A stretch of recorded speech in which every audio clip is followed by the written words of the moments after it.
Je m'appelle Emily. J'ai 28 ans et je suis célibataire. Il y a 17 ans, ma mère Jenny et ma sœur Catherine sont venues vivre avec notre père célibataire. J'ai perdu ma mère à un jeune âge et j'ai toujours désiré une figure maternelle. Alors j'ai fait de mon mieux pour plaire à ma belle-mère. J'étais également ravie d'avoir enfin une sœur car j'ai toujours voulu des frères et sœurs. Lorsqu'elles sont venues nous rendre visite, ma mère et ma sœur ont toutes deux fait l'éloge de notre maison, disant que c'était un endroit merveilleux. Notre maison était une élégante maison de style occidental en briques de 2 étages, située dans un quartier résidentiel haut de gamme. Je croyais que nous serions une famille heureuse de 4 personnes vivant dans cette maison. Ma sœur a reconnu mes infos et a commencé à me demander de l'aide pour diverses tâches. À l'âge de 11 ans, j'étais devenue compétente dans toutes les tâches ménagères. Cependant, ma sœur Catherine semblait me détester d'être favorisée par notre père et était toujours méchante avec moi. Elle disait souvent des choses blessantes comme « Je n'ai jamais vu une personne aussi paresseuse que toi » ou « C'est pour ça que tu es si grosse ». Oui, j'étais en surpoids depuis mon enfance et c'était un complexe pour moi. Mais à mon avis, ma sœur mince était la paresseuse et je ne croyais pas que la paresse était liée au poids. Je ne pouvais pas lui répondre car j'aurais été accusée d'être méchante, ou elle aurait dit à nos parents « Elle me harcèle parce que je suis une belle fille ». Alors j'ai juste enduré ces insultes en silence. Quand j'avais 15 ans et ma sœur 17 ans, un garçon de 17 ans nommé Tom a emménagé à côté de chez nous. Tom était beau et ma sœur et moi en étions conscientes. Un jour, alors que je nettoyais le jardin, Tom m'a fait des compliments en disant « Emily, tu fais toujours les tâches ménagères, c'est génial. » Ma sœur m'a ensuite accusée en disant « Tu fais juste semblant d'être gentil parce que Tom te regarde ou tu es vraiment doué pour ça, n'est-ce pas? Ne te laisse pas emporter, d'accord? Il n'y a aucune chance que Tom s'intéresse à quelqu'un d'aussi gros que toi. » J'étais habituée à ces commentaires blessants, mais être qualifiée de femme peu attirante par Tom m'a profondément blessée. Il semblait que ma sœur avait un béguin pour Tom, mais rien n'est jamais venu de cela. Elle s'est finalement mariée avec quelqu'un d'autre et a quitté notre maison il y a un an. Peu de temps après, mon père est tombé malade et est décédé. Avant sa mort, il m'a appelé à son lit de malade et a fermement tenu ma main en disant « Emily, prends soin de ta mère. Elle a toujours été femme au foyer et ne connaît pas grand-chose du monde. Je te laisse gérer la propriété. » Après la mort de mon père, en réglant sa succession, j'ai découvert qu'il avait beaucoup de dettes. Et même avec l'assurance vie, il ne restait presque rien en héritage. De plus, il y avait une hypothèque de 2000 $ par mois sur la maison avec 5 ans restants que j'ai dû reprendre à mon compte. Bien que je sois employée à temps plein dans une grande entreprise, je n'ai aucune confiance en mon apparence et je n'aime pas rencontrer des gens, alors je travaille depuis chez moi. J'ai pu prendre en charge l'hypothèque. J'ai décidé de donner à mère une allocation mensuelle et de l'argent de poche sur mon propre salaire. Ah, c'est tout? Un héritage? Ma mère a froncé les sourcils. Il ne reste pas grand-chose dans l'héritage. Alors tu peux gérer avec cette limite? Ma mère semblait un peu sceptique, comme si elle doutait de moi. Bien que j'ai été déçue qu'elle ne me croie pas, je pensais que ce serait facile une fois que le prêt de 2000 $ serait remboursé et qu'en attendant, je devais juste faire de mon mieux. D'un autre côté, ma sœur Catherine, qui s'était mariée et avait quitté la maison, revenait souvent se plaindre que son mari ne faisait pas du tout le ménage. Un jour, alors que je nettoyais le couloir, j'ai vu ma mère donner secrètement à ma sœur l'un des précieux ornements en laiton de mon père dans le salon, en disant « Cela devrait rapporter de l'argent ». Récemment, j'avais remarqué des choses qui disparaissaient, et maintenant je réalisais que c'était à cause de ça. J'ai compris que ma sœur, qui aime le luxe, venait souvent pour cette raison, mais vraiment il n'y a pas d'héritage. Elle ne cache rien. Ma sœur me soupçonnait. Là, demande. Je pensais qu'elle pouvait nous donner les frais de subsistance à cause de l'héritage. Elle reste juste à la maison, à cliquer sur son ordinateur. Tu devrais tout gérer, maman. C'est étrange qu'une personne aussi paresseuse soit en charge. Les frais de subsistance ne venaient pas de l'héritage, mais il semblait que ma mère le pensait. Je lui avais parlé de mon travail à distance, mais elle a probablement vu ça comme un simple jeu. C'était triste de voir les objets préférés de mon père disparaître, mais comme il était difficile de gérer avec mon salaire seul, j'ai décidé de fermer les yeux sur leurs actions. Un jour, alors que je préparais un repas, ma sœur Catherine est venue me voir et m'a demandé « Eh, combien de temps vas-tu avoir besoin d'aide ?»« Quoi? Je travaille, tu sais. » « Des mensonges. Tu es toujours à la maison, n'est-ce pas? » « Papa est décédé, tu sais. N'est-il pas temps que tu commences à travailler? » « Quoi? Il y a depuis 6 ans maintenant. » Ma sœur, peut-être frustrée, a frappé le mur de sa main me faisant sursauter. « Arrête de mentir. » Maman dit la même chose, se demandant ce que tu fais à te promener tous les jours. Je fais le ménage comme ça. Juste le ménage, n'est-ce pas? Ne te la coule pas douce. En devenant de plus en plus grosse, tu as toujours été paresseuse depuis le passé. Ma sœur dit ça, mais en réalité, je fais la plupart du ménage, pendant que ma mère profite d'un style de vie somptueux avec des visites au spa, des sorties au théâtre avec ses amis, vivant comme elle le faisait quand mon père était en vie. Je soupçonne que ce style de vie ne peut pas être soutenu par les frais de subsistance que je fournis, donc elle doit probablement vendre les affaires de mon père.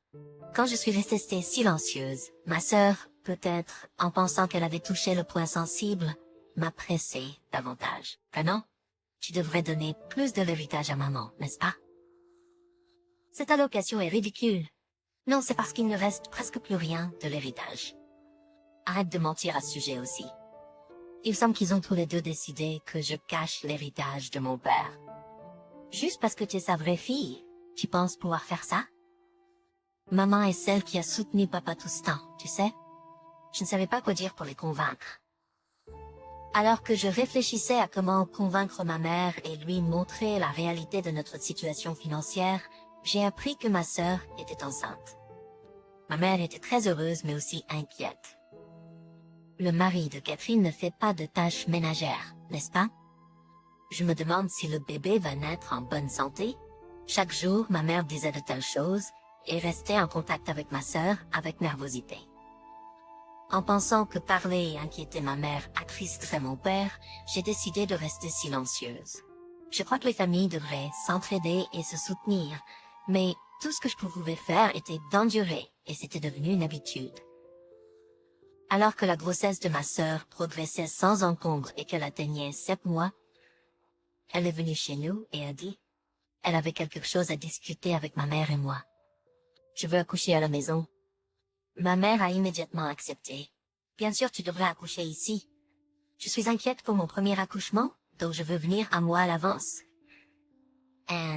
Et je veux que mon mari reste ici un moment aussi. Tu sais, il ne sait pas faire les tâches ménagères. La pensée que mon beau-frère vienne me rendait un peu triste. Je n'aimais pas mon beau-frère qui disait toujours « Jack, une femme n'est pas une femme si elle n'est pas belle ». Ma mère, sans s'en soucier, a dit « Oui, oui, c'est bien. Reste aussi longtemps que tu veux. Il ne devrait pas être gêné dans son travail. Yartou, c'est un élite. » Pendant que les deux parlaient avec enthousiasme, j'ai simplement hoché en silence. Puis ma sœur m'a regardée et a dit « Maintenant, c'est la partie importante. Je ne veux pas que ce besoin là-bas reste ici. » Comme s'ils en avaient convenu à l'avance, ma mère, sans surprise, a continué. « Ah, c'est vrai, notre maison n'est pas très grande. C'est aussi un peu trop pour une jeune fille d'être sous le même toit qu'un homme, n'est-ce pas? » Alors qu'elle avançait la conversation de manière décontractée, je paniquais. « Attends, donc où devrais-je rester? » Alors que je m'agitais, ma sœur est devenue furieuse. « Débrouille-toi. Tu as été dans le besoin depuis si longtemps. » Elle a crié avec une grande force. J'étais trop effrayée pour parler quand ma mère a dit « Il reste encore 2 mois. » Prends ton temps pour réfléchir, d'accord? Oui, combien de temps devrais-je être absente? En 8 mois. Ma sœur a soupiré face à ma question stupide et a commencé à taper sur la table. Laisse-moi être plus direct puisque tu sembles pas comprendre l'allusion. En gros, nous n'avons pas besoin d'un besoin dans cette maison. Ah, est-ce que ça veut dire que... Tu comprends pas? Ma sœur a commencé à s'irriter. Ma mère a pris le relais de la conversation. Eh bien, Emily a dit qu'elle faisait du travail à distance, mais pour moi, elle semblait juste être un poids. Elle ne donne presque pas d'argent, et qui sait ce qu'elle fait avec l'héritage. Non, c'est parce qu'il n'y a plus d'héritage. S'il n'y a pas d'héritage, comment tu vis? Parce que je travaille, c'est comme ça. Ma sœur et ma mère se sont échangés des regards comme pour dire, ça recommence. Donc, si tu travailles, ça ne sera pas un problème pour toi de déménager, n'est-ce pas? Ma sœur semblait ravie de son idée. Ma mère s'est jointe à elle, et nous avons décidé de laisser le besoin pour une promenade à distance. Puis-je partir? Maman, est-ce que c'est beau? Tu es d'accord pour le laisser à mon beau-frère? Ma sœur, avec un sourire triomphant, a dit bien sûr. Avec un sourire radieux, j'ai réalisé que je pouvais échapper au fardeau du prêtre de mes des grandes joies. J'avais pris soin de la maison et de ma mère comme mon père me l'avait demandé, mais honnêtement, le prêt de 2000 $ était un poids. Avec le travail qui devenait de plus en plus chargé, les tâches ménagères et les courses que ma mère me demandait étaient devenues une corvée. Vivre seule signifierait que je n'aurais plus à m'occuper d'elle. Si ma sœur et son mari pouvaient s'occuper de ma mère, j'aurais tenu ma preuve à mon père. J'ai immédiatement essayé de changer le prêt hypothécaire au nom de mon beau-frère à la banque, mais ils m'ont dit que je ne pouvais pas transférer le prêt, à moins que la personne ne soit décédée. La seule option était de vendre la maison. J'ai pensé à proposer à mon beau-frère de l'acheter, comme ma sœur a dit qu'il était un élite et qu'il pouvait se le permettre pour environ 150 000 $, ce qui rembourserait le prêt. J'ai préparé des documents en ce sens et les ai remis à ma sœur, ainsi que les papiers d'héritage. Ma sœur, sans vraiment regarder le contenu, a souri et a dit « On aurait dû faire ça dès le début », en tenant joyeusement les papiers. J'ai ensuite acheté un appartement pour marché, signé un contrat avec des déménageurs et j'ai commencé à déménager. Tom, mon voisin, a vu ça et a été surpris, demandant « Qu'est-ce qui se passe ?» Emily, tu déménages? Honnêtement, une partie de mon attachement à la maison était la tristesse de ne plus pouvoir le voir. Oui, je déménage. Merci pour tout. Ma sœur et son mari vont ménager. S'il vous plaît, prenez soin d'eux. Vous allez vous marier? Sa voix semblait un peu triste, ce qui me rendait nerveuse. Non, personne ne voudrait être quelqu'un comme moi. Je ne suis pas comme ma sœur. Je veux dire, je ne suis pas aussi belle. Je dis avec un sourire, et il me regarda intensément, disant, « Ce n'est pas vrai. » Mon cœur battait la chamade, et je devais être devenue toute trop. Se sentant trop gênée, je n'ai pu dire que merci avant de quitter précipitamment la scène. Je sentais le regard de Tom dans mon dos, mais je n'ai pas pu me résoudre à me retourner. Pendant plusieurs semaines, l'appartement était bon marché, mais je n'avais pas à faire des courses pour quelqu'un d'autre et je pouvais utiliser mon salaire comme je le voulais. C'était un espace confortable et j'ai réalisé que j'avais toujours essayé trop fort de maintenir l'équilibre dans ma famille. Comme mon beau-frère ne m'avait pas contacté pour acheter la maison, j'ai demandé à un agent immobilier de faire un suivi. Puis j'ai reçu un appel de ma sœur. « T'as acheté la maison? » Apparemment, ni mon beau-frère ni ma sœur n'avaient correctement lu les documents. « Vous voulez y vivre, n'est-ce pas? » Si c'est le cas, vous devrez l'acheter. Attendez, n'était-ce pas une maison que vous possédiez déjà? Je pensais que vous l'aviez obtenue en héritage. Il restait un prêt. Mon frère peut se porter 50 000 $. Je pense que c'est assez bon marché. Quoi? Nous étions censés l'avoir gratuitement. J'ai été stupéfaite par son hypothèse selon laquelle il pourrait obtenir la maison gratuitement. 150 000 $ était une bonne affaire pour cet emplacement et cette maison. Ce n'est pas comme ça que ça marche. Quoi qu'il en soit, s'il ne l'achète pas, je chercherai un autre acheteur. Il pourrait offrir un prix plus élevé. Attendez. Laisse-moi passer le téléphone à lui. Mon beau-frère est au bout du fil. Bonjour, c'est différent de ce que j'ai entendu. Je sais pas ce qu'on t'a dit, mais si tu n'achètes pas et que tu veux quand même vivre là-bas, tu devras payer un loyer. Combien? La mensualité de l'hypothèque est de 2 000 $. Je peux pas payer autant. Au maximum 500. Tu ne trouveras pas de locataire pour ce prix pour cette propriété. De toute façon, je n'en ai pas entendu parler. Je ne paierai pas un sou. Avec ça, l'appel s'est terminé. J'ai essayé d'appeler et d'envoyer des emails à ma sœur et à ma mère plusieurs fois, mais elles n'ont pas répondu. Sans autre choix, j'ai demandé à l'agent immobilier d'organiser la vente de la maison. Je suis allée à la maison avec l'agent pour l'évaluer. Le jardin était intact et les fenêtres étaient sales, un contraste frappant avec quand j'y habitais. Quand l'agent et moi sommes entrés dans la maison, ma sœur, son mari et ma mère avaient l'air choqués. « Que faites-vous ici ?» Tant mieux, Pete. L'agent immobilier, connaissant la situation, leur a tout expliqué. Connaissant la situation, l'agent s'est avancé et a dit « Vous êtes en train de violer la propriété, alors partez bientôt, d'accord? Sinon, nous devons appeler la police. » Ma mère tremblait de peur, ses jambes tremblaient. Ma sœur s'est tournée vers son mari et a crié « Tu as dit que tout était réglé, n'est-ce pas? C'est pourquoi je suis venue. Ici, c'est parce qu'on m'a dit qu'on pouvait vivre gratuitement. Et maintenant, tu dis qu'on doit payer 50 millions ou 200 000 $ par mois. C'est ridicule. Apparemment, est-ce que tu connais pas vraiment ce qui nous se passe? Ma mère s'est effondrée sur place en pleurs. Alors maintenant quoi? Devons-nous quitter cet endroit? C'est la conséquence d'une vie passée à dépendre des autres. Agacée par notre mère, ma sœur a commencé à crier. Cela arrive parce que tu n'es pas forte, maman. Tu aurais dû surveiller ton mari et sécuriser l'héritage. Tu es si naïve. Ma mère, surprise au début, s'est soudainement mise en colère. Que dis-tu? Ton mari, soi-disant élite, n'est qu'un travailleur contractuel dans une usine sous-traitante. Je le sais, tu sais. J'ai l'œil pour les hommes. Ma sœur a reculé devant l'explosion de notre mère et mon beau-frère a maladroitement gratté sa tête. J'ai été trompée aussi. Après m'être mariée, j'ai découvert qu'il n'était qu'un travailleur contractuel dans une usine. Tu es vraiment stupide, toujours préoccupée par ton apparence, ne faisant jamais rien pour la maison, et finissant par te retrouver avec un homme qui ne peut pas gagner correctement sa vie. Tu es vraiment inutile. Pour la première fois, j'ai eu l'impression de voir la nature de ma mère. Ma sœur hurlait comme une folle, pendant que mon beau-frère se recroquevillait dans un coin.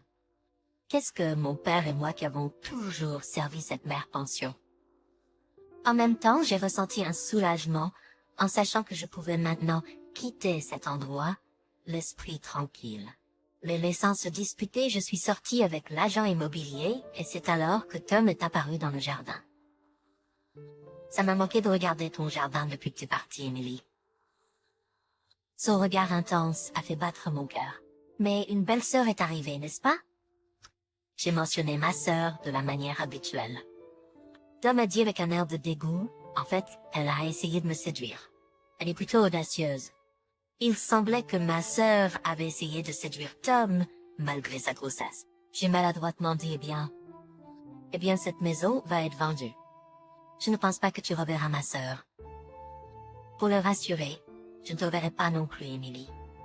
Suite à cela, Tom et moi avons commencé à sortir ensemble, et après 2 ans de fréquentation, nous nous sommes mariés. Il m'a toujours observé, travaillant dur pour ma famille. Comme la famille de ma sœur et ma mère continuait à vivre sans souci dans cette maison, ils ont finalement été expulsés par la police, appelés par l'agent immobilier. Mais la maison a été vendue pour 300 000 $. Donc, conformément à la loi, j'ai donné la moitié des 150 000 $ restants à ma mère et l'autre moitié à ma sœur. Au lieu de l'utiliser pour trouver un bon endroit où vivre, ils l'ont apparemment utilisé pour rembourser des dettes contractées lors de leurs dépenses frivoles et ont rapidement épuisé l'argent. Leur empressement pour l'héritage était apparemment pour régler leurs dettes. Maintenant, ils vivent dans un appartement de 2 DK, loué par mon beau-frère, avec ma mère et le nouveau-né, tous les 4 entassés ensemble. Quand je les visite de temps en temps, ma mère se met à pleurer en se plaignant de l'inconfort de l'appartement et de la façon dont ma sœur et son mari la maltraitent. Ma sœur appelle notre mère et crie constamment sur son enfant désobéissant. Peut-être à cause de ce stress, ma sœur a complètement perdu sa beauté d'antan et est devenue beaucoup plus lourde que moi. Je n'ai jamais vu mon beau-frère à la maison, car il semble avoir du mal à rester à la maison, avec une famille pleine de plaintes et sans quelqu'un pour équilibrer tout ça. On dirait qu'il pourrait bientôt se séparer, mais c'est plus mon problème. Ah oui, après m'être mariée, j'ai emménagé chez Tom, et je vis maintenant ma vie, en regardant par-dessus ma maison d'avant. L'ancienne maison familiale abrite maintenant une nouvelle famille, et j'entends les voix joyeuses des enfants. Tout en continuant mon travail à distance, j'écoute ces sons, et j'espère qu'un jour, moi aussi, j'aurai des enfants.